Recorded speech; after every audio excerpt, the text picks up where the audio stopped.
Let's address and unpack the topic of critical thinking.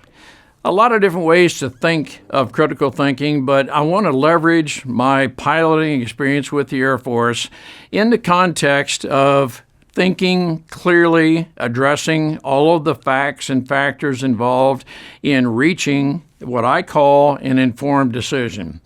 In the cockpit, I was very fortunate to fly the F-4 Phantom aircraft with the United States Air Force, and we flew at speeds that required some quick thinking.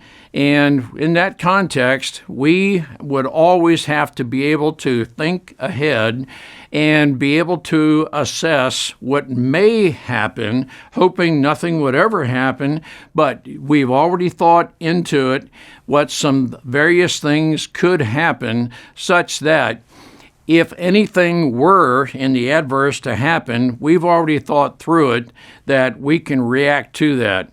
One thought I have is Sully Sullenberg, who took a bird strike in taking off with his commercial aircraft, and he had literally just a few seconds to process how much thinking he had his airspace, his altitude, and so forth, what he was able to do with the aircraft landing safely in the Hudson River.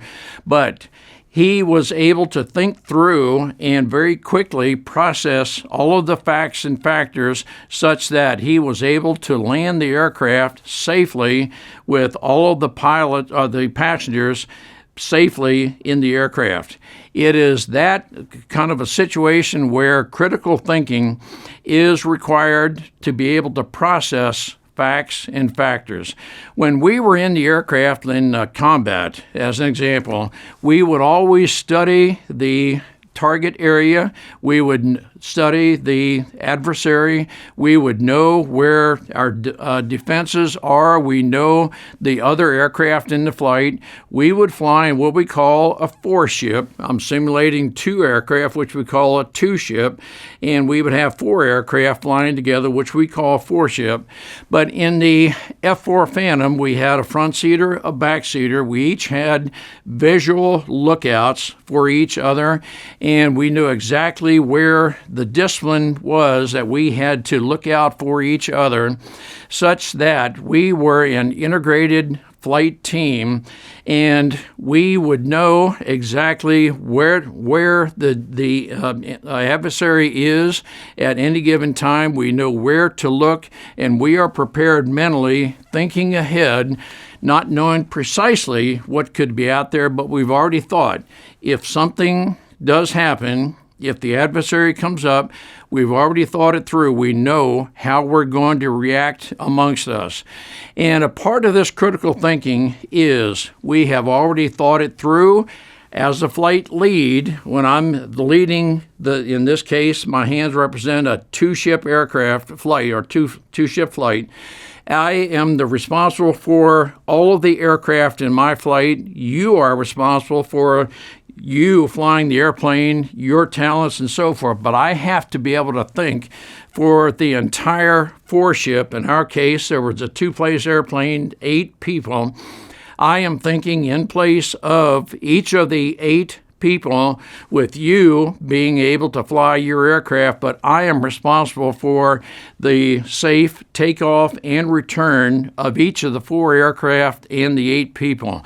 I am always thinking ahead of those things that we have studied, and even though we don't know precisely what can happen, because I've thought it through, I am aware of what my response will be, and I have to, in many cases, make a very quick decision. How does all of that relate to those of us leaders in the workplace and so forth? There are times we need to make time-sensitive decisions such that we only have a little bit of time to make that decision.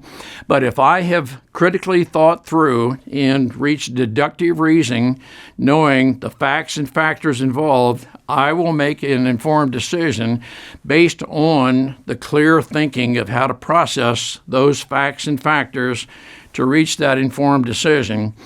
I want to know before I make that decision what the impact will be on the people over whom I have charged, and I want to be able to reach the most rational decision I can based on the facts and factors involved.